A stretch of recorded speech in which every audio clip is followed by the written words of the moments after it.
जरनाब को अरेस्ट कर लिया गया। आखिर ये लोग जरनाब से चाहते क्या हैं? टी-विजन का सबर का पैमाना अब लबरेज हो चुका है। अब देखना यह है कि जरनाब जेल से बाहर निकलकर सस्ती शोहरत हासिल करने के हथकंडे बंद करती है। अगर उनके पास पैसा है, पावर है, तो इसका मतलब वो कुछ भी कर लेंगे, किसी की भी इज्जत रोन देंगे। हम सब जानते हैं यह सिस्टम कैसे चलता है। यहाँ कानून ताकत की बांधी है और हम सब सफेद पोश तबका। कुछ भी ना करे, क्या हाथ पे हाथ धरे बैठे रहे? कुछ तो करना होगा ना। तुम प्लीज नबील से बोल दो कि वो ये सब खत्म कर दे। राहील, मेरी जिंदगी में मेरे बाबा के अलावा कुछ भी नहीं है। अगर उन्हें कुछ हो गया तो मैं यहाँ जी नहीं सकूंगी। राहील प्लीज।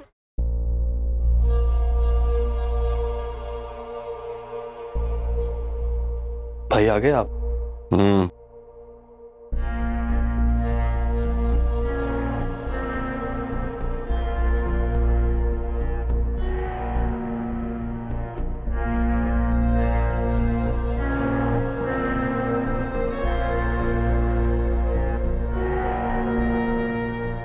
भाई वो माहम आई थी, बता रही थी कि जनाब,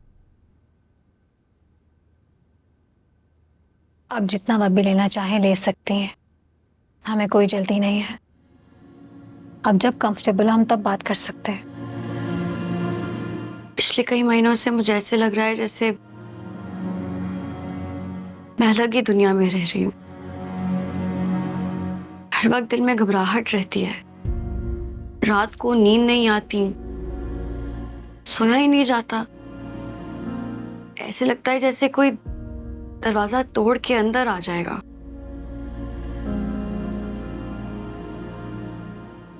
नींद के दौरान खौफ महसूस करती हो?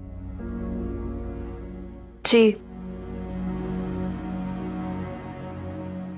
ऐसे जैसे वो सब दोबारा हो रहा है। आवाजें, दरवाजे टूटने की आवाज, फिर जेल, अंधेरा, वो बंद कमरा। मैं चीखती हूँ, चीख चिल्लाकर बोलती हूँ कि मुझे निकालो, लेकिन कोई मेरी आवाज नहीं सुनता। उसके बाबा भी बहुत ज्यादा परेशान है।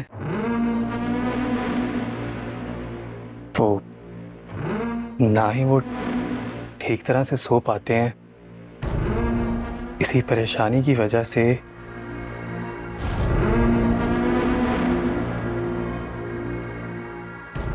तो ये सब मुझे क्यों बता रहे हो? वो माहम कह रही थी कि अगर आप ये मामला खत्म कर दें तो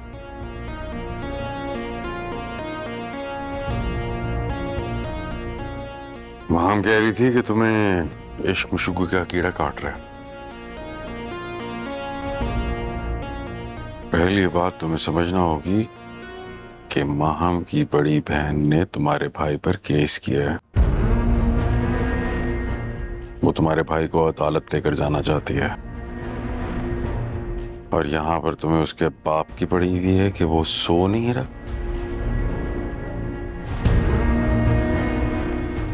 मैंने तुम्हें कॉलेज पढ़ने के लिए भेजा है, इश्क मशूकी करने के लिए नहीं। आज के बाद मैं जरनाब और उसके किसी भी फैमिली मेंबर का नाम तुम्हारे मुंह से ना सुनूं।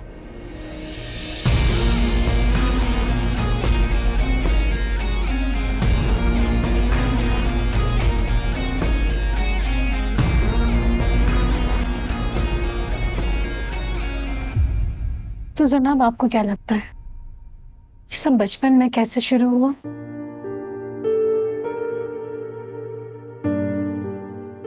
मेरी अम्मी की डेथ हुई थी।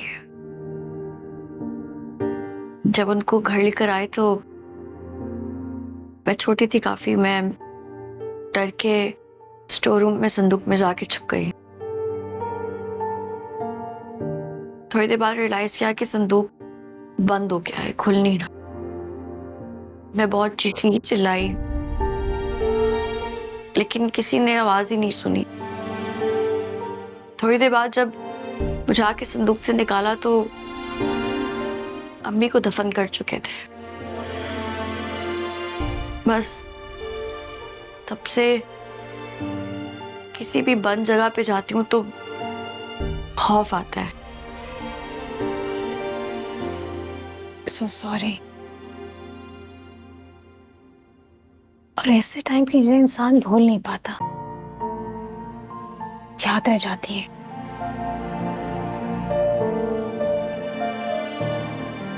इस वक्त कोई ऐसा वाकया, ऐसी उलझन जो तुम्हें तंग कर रही थी, परेशान कर रही थी, याद है? कोई बात है?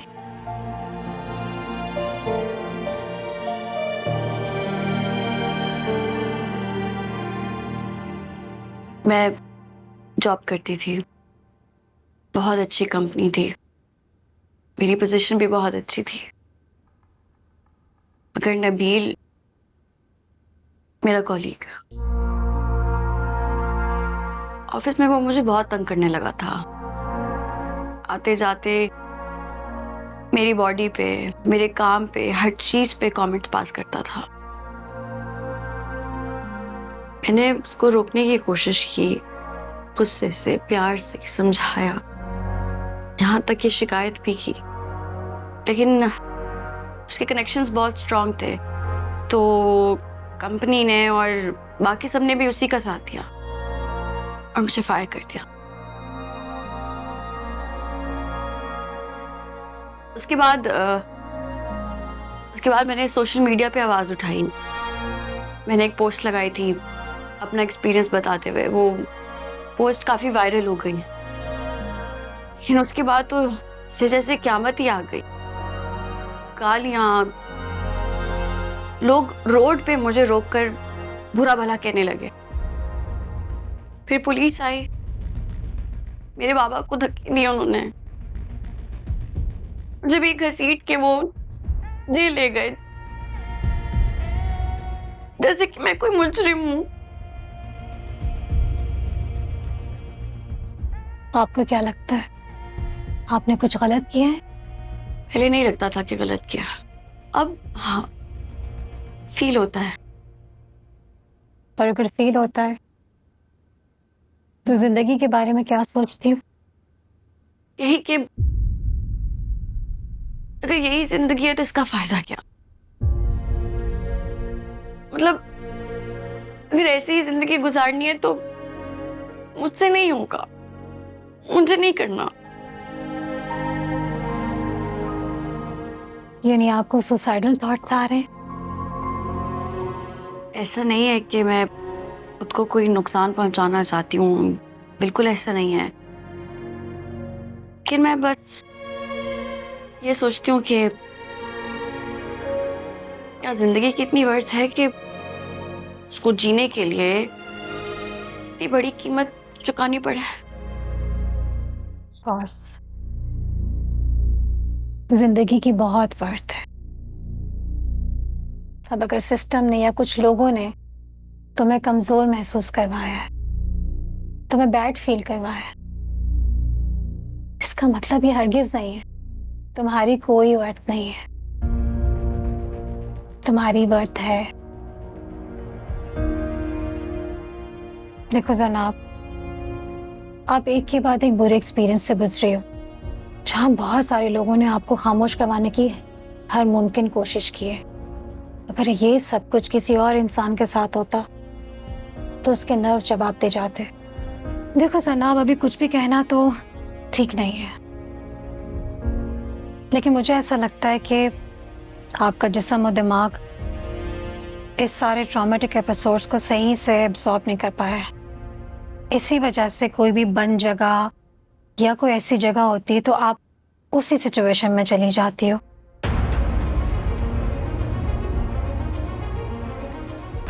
लेकिन ये सब खत्म कब होगा?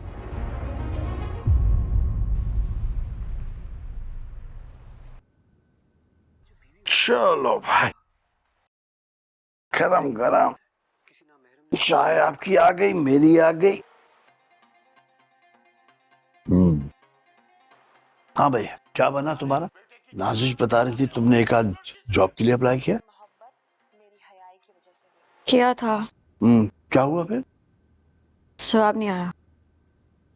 कोई बात नहीं बेटा, और अप्लाई करो। क्यों? अब आप भी मुझे घर पे बर्दाश्त नहीं कर पा रहे क्या? नहीं बेटे, ऐसी बात नहीं है। देखो, मैं तो सिर्फ ये चाह रहा हूँ कि तुम एक ही बात दोहराए मत जाओ, आगे बढ़ जाओ। आप लोगों को लगता है कि रूटीन बदलेगी तो सब बदल जाएगा। अभी तक यही लगता है ना कि मेरी डिग्निटी का नहीं बल्कि मेरी ईगो का मसला था। बेटा, मैंने क्या, हम में से किसी ने भी ऐसा नहीं कहा। सिर्फ कहना ही तो नहीं होता ना बाबा। मुझे नजर आ रहा है आप लोगों के चेहरे, आप लोगों की बातें, आप सब मुझे जिम्मेदार समझते हैं लेकिन सिर्फ कहने की हिम्मत नहीं रखते। ऐसी बात नहीं है जारू, तुम गलत समझ रही हो। हम सब तुम्हारे साथ हैं। साथ? और कैसे? हमदर्दी दिखा के, मुझ पे तरस खा के, जैसे मैं कोई बेचारी हूं। नहीं चाहिए मुझे ऐसी हमदर्दी। जो कुछ हुआ आप लोगों के सामने है और आप लोग फिर भी चाहते हैं कि मैं हंसूं खेलूं जैसे सब नॉर्मल है। बेटा, मैं तो सिर्फ ये चाहता हूँ कि तुम कोई पुरानी वाली जरनाब बन जाओ, दोबारा से खुश रहा करो। नहीं हो रहा ना बाबा, मुझसे नहीं हो रहा। मैं ना सब कुछ नॉर्मल है प्रिटेंड नहीं कर सकती अब। बहुत हो गई है मेरी। बेटा, जरनाब,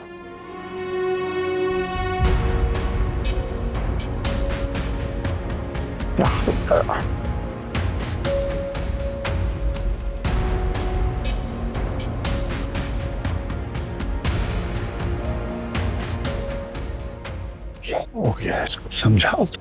हवा, मैं बात करूंगी उससे, आप परेशान मत हो प्लीज। चाय पीने ठंडी हो रही है। ये नहीं पीनी बेटा, रख दो, पी लूंगा। जनाब, क्या तुम मुझे ये बता सकती हो कि ऑफिस में नबील वाले मामले में जब शिद्दत पकड़ी तो उस वक्त तुम्हारे जहन में पुरानी कौन सी बात ज्यादा उभरी थी? वही बचपन वाला ट्रॉमा जो मैंने आपको बताया था। लेकिन ऐसा क्यों है? मतलब अभी जो सब कुछ हुआ उसका बचपन से क्या ताल्लुक है? और ये मुझे बार बार वही मनाजिर क्यों दिखाई देते हैं? क्योंकि नबील या ऑफिस की मैनेजमेंट ने जब तुम पर दबाव डाला तो ऑफिस तुम्हारे लिए संदूक बन गया जहां तुम्हारी सांसें रुक रही हो, तुम्हें सुना ना जा रहा हो। वही पुरानी कैफियत तुम्हारे अंदर दोबारा से जिंदा हो गई। ऐसा ही हुआ है। मुझे बिल्कुल वैसा ही फील हुआ जैसे मैं उस संदूक में फील किया था। इसे हम री-ट्रॉमेटाइजेशन कहते हैं। मतलब पुराने जख्म और वाकयात दोबारा से हरे हो जाते हैं, दोबारा से याद आ जाते हैं। जब दोबारा से वैसी सिचुएशन में आते हैं तो आपको ऐसे ही फील होता है कि आप वापस से उसी सिचुएशन में आ गए। इसीलिए मेरा दिल डूबा डूबा रहता है। चाहती हूँ सब खत्म हो जाए। तंग आ गई हूँ इस सबसे। ऐसे लगता है जैसे जिंदगी इस शोर शराबे और खौफ का दूसरा नाम है। मैं समझ सकती हूँ कि PTSD है, जिसमें बुरी मेमोरीज का बार बार जहन में आना। मतलब वही पुरानी फीलिंग बार बार जहन में आना कि दम घुट रहा है वगैरह। और रूटीन लाइफ से दिलचस्पी बिल्कुल खत्म हो जाना। ज़नाब, तुम्हारे अंदर ये तीनों सिम्टम्स बहुत क्लियर हैं। काश ये सब हुआ ही ना होता। देखो जनाब, ये रिग्रेट भी ट्रॉमा का ही हिस्सा है। अक्सर विक्टिम अपने आप को कसूरवार समझने लगते हैं, हालांकि कसूर उनका नहीं होता। देखो, तुम्हारे केस में भी असल गलती सिस्टम की है, जिसने तुम्हें सिक्योरिटी देनी थी जो दे नहीं सका। ये सब खत्म कब होगा? ये सब कुछ कवर हो सकता है प्रोफेशनल हेल्प के through. Coping skills, yoga, exercises, positive activities के थ्रू तुम ये सब कुछ कवर कर सकती हो। और हाँ, कुछ मेडिसिन्स के साथ तुम्हारे सेशंस भी चलते रहेंगे। तो क्या फिर सब कुछ बदल जाएगा? देखो जनाब, सब कुछ बदले या ना बदले, लेकिन आपका अपने ऊपर खोया हुआ एतमाद वापस तो आ सकता है ना। देखो जनाब, ऐसी सिचुएशन में इंसान दो तरह की लड़ाइयाँ लड़ रहा होता है। एक लड़ाई जो दुनिया में उसकी आंखों के सामने चल रही होती है, और दूसरी लड़ाई उसके जहन में आबाद दुनिया के साथ चल रही होती है। बस आपको एक बात हमेशा याद रखनी चाहिए कि आप अकेली नहीं हो। देखो, दुनिया में लाखों लोग ट्रॉमा के बाद ऐसी सिचुएशन से गुजरते हैं। ये पागलपन नहीं है, ये एक बीमारी है, जैसे शुगर, ब्लड प्रेशर। और बहुत अच्छी बात है, अगर आप इस पे फोकस करें, इस पे तवज्जो दें, तो ये परमानेंट भी नहीं है।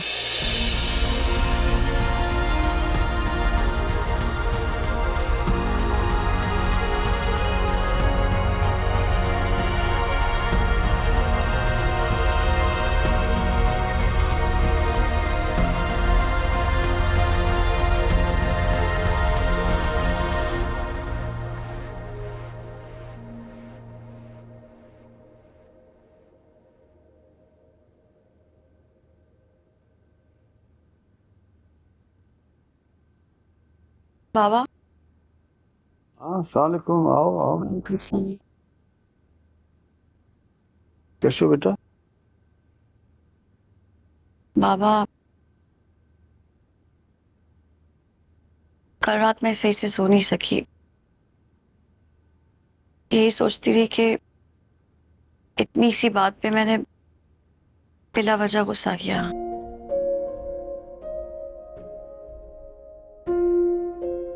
I'm really sorry, Papa. I'm really, really sorry. बेटा, मुझे बस समझ नहीं आ रही मैं क्या करूं। बच्चों का गुस्सा करना, जिद करना माँ बाप के लिए कोई खास बड़ी बात नहीं होती बेटे। वो तो आदी हो जाते हैं इसके। मुझे इस बात का दुख नहीं है कि तुमने गुस्सा किया है। मुझे दुख है तो सिर्फ इस बात का कि तुम हमको पहली वाली जरनाब नहीं गई। मेरी वो जारो कहाँ गई?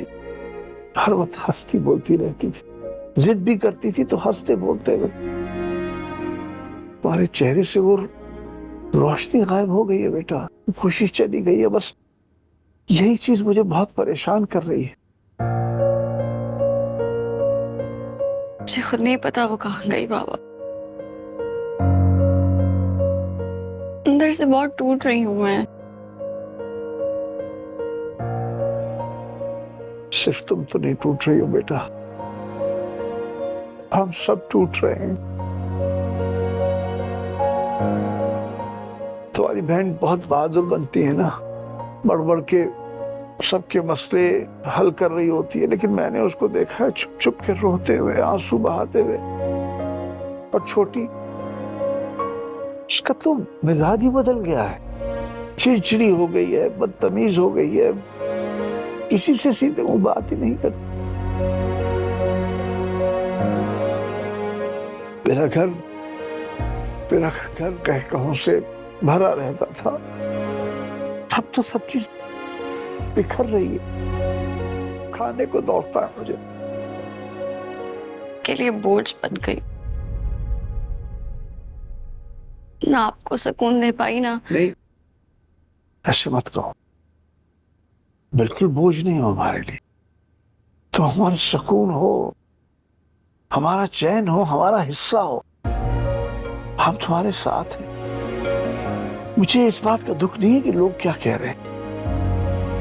दुख है तो सिर्फ इस बात का कि हम अंदर से टूटते जा रहे हैं सब। मेरे बच्चे बिखर रहे हैं और मैं कुछ कर नहीं पा रहा हूं। देखो मेरी बेटी, मैं चाहता हूं कि तुम फिर से वही ज़ारो बन जाओ। तुम्हारी आंखों में फिर से वही शरारत नजर आए, चेहरे पे वही हंसी हो, आवाज में वही गरज।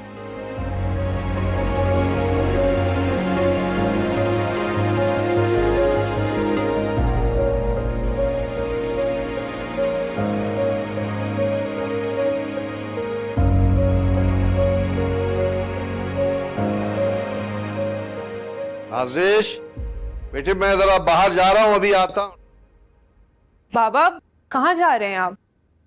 अब काम से जा रहा हूँ जरा बाजार। किस काम से जा रहे हैं? अरे छोटी मोटी शॉपिंग करनी है, जल्दी आ जाऊँ। ठीक है, आप अकेले नहीं जाए, मैं गाड़ी की चाबी लेके आता अरे नहीं करो ऐसा, क्या जरूरत है गाड़ी की चाबी लेने की। मैं बस जा रहा हूँ, दोस्तों से मिलूंगा, गपशप लगाऊंगा, उनसे कुछ चीजें खरीदूंगा, वापस आ जाऊंगा, छोड़ देंगे मुझे। बाबा मैं भी साथ चलती हूँ। क्यों छोटी, थोड़ी देर की तो बात है, 1 आध घंटे में आ जाऊंगा। तुम क्यों जाना चाह रही हो? बाबा आपकी तबीयत ठीक नहीं है, मुझे साथ लेकर जाएं या फिर आप घर पे ही रहें। मैं अब ठीक हूँ, घर में बैठे बैठे दम घुट रहा है मेरा। बाहर जाऊंगा, दोस्तों से गपशप लगाऊंगा, बातें करूंगा, शॉपिंग करूंगा थोड़ी सी, वापस आ जाऊंगा। I will be okay fine. तुम लोग परेशान ना हो, बिला वजह तुम लोग परेशान हो। I will just come back. अपना ख्याल रखो।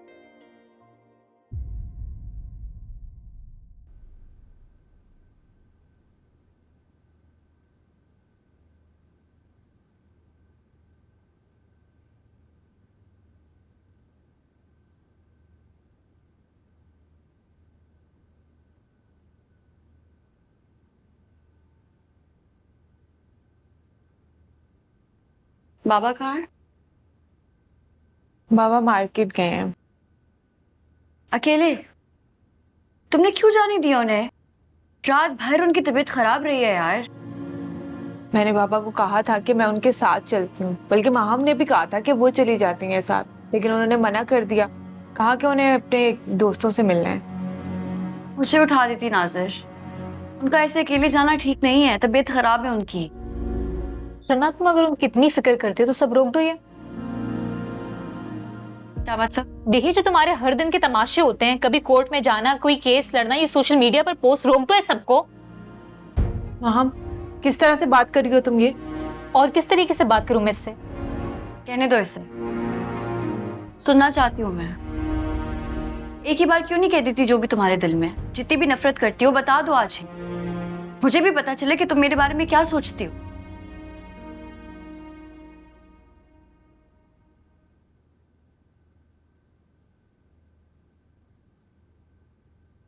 बैठिए। कहिए महमूद साहब, कैसे आना हुआ? बेटा अब मैं तो सिर्फ एक गुजारिश लेके आया हूं, तुम्हारा बड़ा हूं। अब देखो, इनकार मत करना बेटा, हमें इस मुसीबत से निकाल दो। तुम जो कहोगे हम करेंगे। मैं खुद जरनाब से नाजिश से बात करूंगा, समझाऊंगा, वो तुमसे माफी मांगेंगी बेटा। और देखो, अगर मुझसे कभी गलती में कोई ऐसी बात हो गई हो जो तुम्हें बुरी लगी हो तो बेटा उसके लिए भी मुझे माफ कर दो। लेकिन हमें बचा लो बेटा, मुझसे मजीद बर्दाश्त नहीं हो रहा, मैं नहीं बर्दाश्त कर पाऊंगा मेरे बच्चे। हमें बचा लो बेटा, हमारी इज्जत तुम्हारे हाथ में।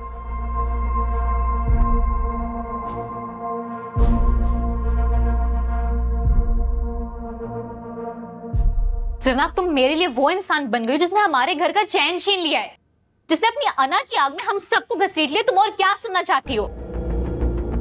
और ये मेरी नफरत दिन ब दिन बढ़ती जाएगी, क्योंकि तुम्हारी इस अना ने हम सबको बहुत अंधेरे रास्तों में घसीट लिया है। वो मेरे भी बाबा, मुझे भी फिक्र है उनकी, तुम सबकी। अगर तुम्हें उनकी फिक्र है तो ये सब रोक दो ना जनाब। जनाब एक बात सुन, अगर मेरे बाबा को कुछ भी हुआ ना तो मैं तुम्हें। माँ पागल हो गई हो? एक बार तुम कान खोल के मेरी बात सुन, अगर मेरे बाबा को कुछ भी हुआ तो जनाब मुझसे बुरा कोई नहीं होगा।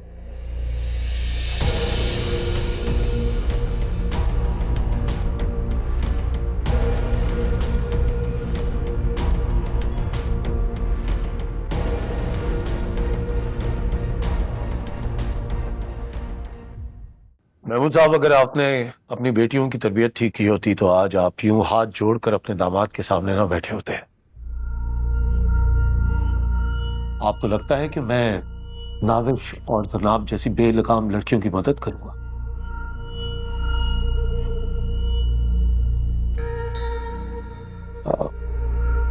महमूद साहब, मैंने आज तक कभी भी झूठ का सहारा नहीं लिया, जिसकी वजह से मैं एक कामयाब लॉयर भी हूं। और सच तो यह है कि आपकी कमजोर शख्सियत की वजह से आप इन हालात में। आपकी एक बेटी अदालत में रुस्वा होती फिर रही है, दूसरी ने अपने शौहर का घर छोड़कर झूठ पे लुटड़ी अपनी बहन का साथ दे रही है, और तीसरी बेटी वो कॉलेज की आड़ में नबील के भाई के साथ रंगरलियां बनाती फिर रही है।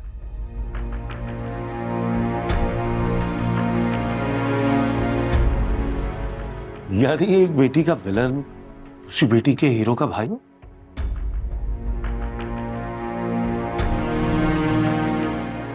मुताब आप मां बन के पालने का दावा तो करते हैं, लेकिन हकीकत यह है कि आपने एक फुअर बाप से बुरी परवरिश की है। जाइए महमूद, आपने जो बोया है आप वही काट रहे हैं। मैं आपकी कोई मदद नहीं कर सकता।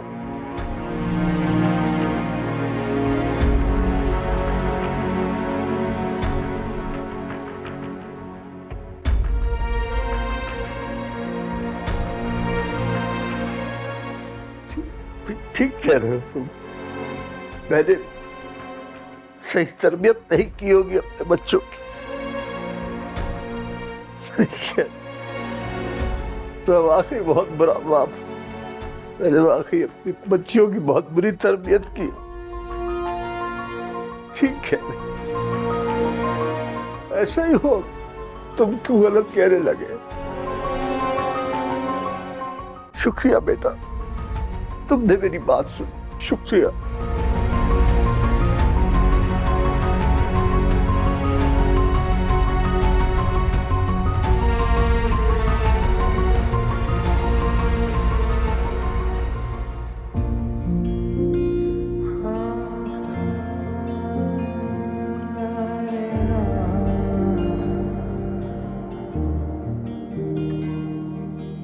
छोटी सी दुनिया बनानी थी अपनी मुझे।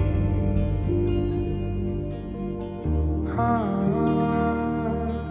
टूटे हुए ख्वाब सारे कहते मुझे। जाने क्यों अल्फाज दिल के दबे हैं। हाँ, मेरे अंदाज थोड़े नए हैं। कोई ना यहाँ जो लड़ सके मेरे लिए सारी दुनिया से मेरी तरह। हम तो है हारे न माने, अब तो है बस खुद से गिला। तुम भी ना जानो न मानो, पर दिल का है सिलसिला।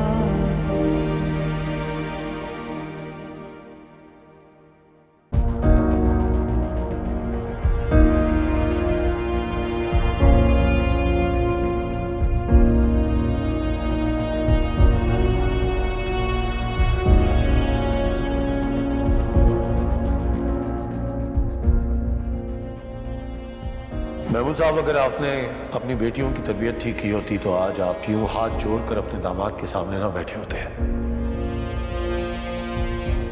आपको लगता है कि मैं नाजिश और जनाब जैसी बेलगाम लड़कियों की मदद करूंगा? मैंने आज तक कभी भी झूठ का सहारा नहीं लिया, जिसकी वजह से मैं एक कामयाब लॉयर भी हूं। सच तो यह है कि आपकी कमजोर शख्सियत की वजह से आप इन हालात में। आपकी एक बेटी अदालत में रुस्वा होती फिर रही है, दूसरी ने अपने शौहर का घर छोड़कर झूठ पे लुटड़ी अपनी बहन का साथ दे रही है, और तीसरी बेटी वो कॉलेज की आड़ में नबील के भाई के साथ रंगरलियां बनाती फिर रही है।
तारू, ये अहमद की कॉल आ रही है।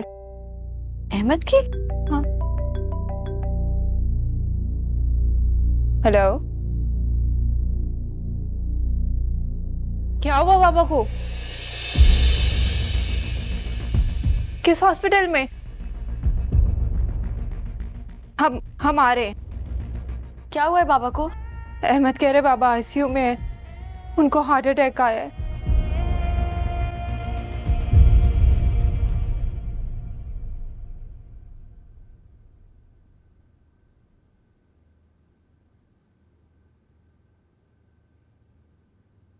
मैंने सुना था कि नाजिश के फादर आए थे। तुम्हारा और नाजिश का मामला कुछ बेहतर हुआ? मेरी इस बारे में कोई बात नहीं हुई। उनको मुझसे फेवर्स चाहिए। फेवर? कैसी फेवर? यही कि मैं जनाब का केस लड़ूं, उनके मुखालफिन को छोड़ के जनाब का साथ दूं। तो तुमने इनकार कर दिया? ऑफ कोर्स मैंने इनकार करना था। मेरा प्रोफेशन और मेरे असूल इस चीज की इजाजत नहीं देते कि मैं किसी झूठ का साथ दूं। कुछ मामले झूठ और सच के नहीं होते, और ना ही असूल के। कभी कभी इंसान को अपने अंदर की ग्रेस दिखाना पड़ती है। और घर के झगड़े तुम कटहरे में लड़ोगे तो लोग हंसेंगे, तुम्हारा जमीर भी मलामत करेगा। अपनी अना की लड़ाई में तुमने अपनी टांगे क्यों कटवा दी? शायद नाजिश को फर्क ना पड़े, मगर तुम्हारी गर्दन की इस अकड़ की वजह से तुम्हारा कद तुम्हारी बीवी के सामने छोटा पड़ गया।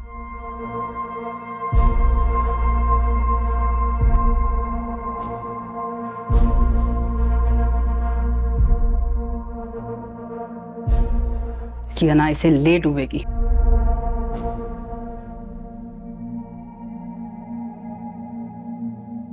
अहमद कहाँ है बाबा? बाबा आईसीयू में। प्लीज आप अभी उनसे नहीं मिल सकती। आप थोड़ा सा हौसला रखें, उनकी हालत अभी काफी सीरियस है। लेकिन हुआ क्या है ऐसे अचानक से? आईसीयू में क्या हुआ है बाबा को? प्लीज आप। जी जी, आईसीयू में कैसे? यहाँ पर शोर नहीं मचा सकते, मैं बताता हूँ। चलो चलो चलो, आ जाओ, मैं बताता हूँ। बैठो। लेकिन अभी आईसीयू में क्यों है? ज्यादा हालत खराब है उनकी, क्या हुआ है? तुम बता क्यों नहीं रहे?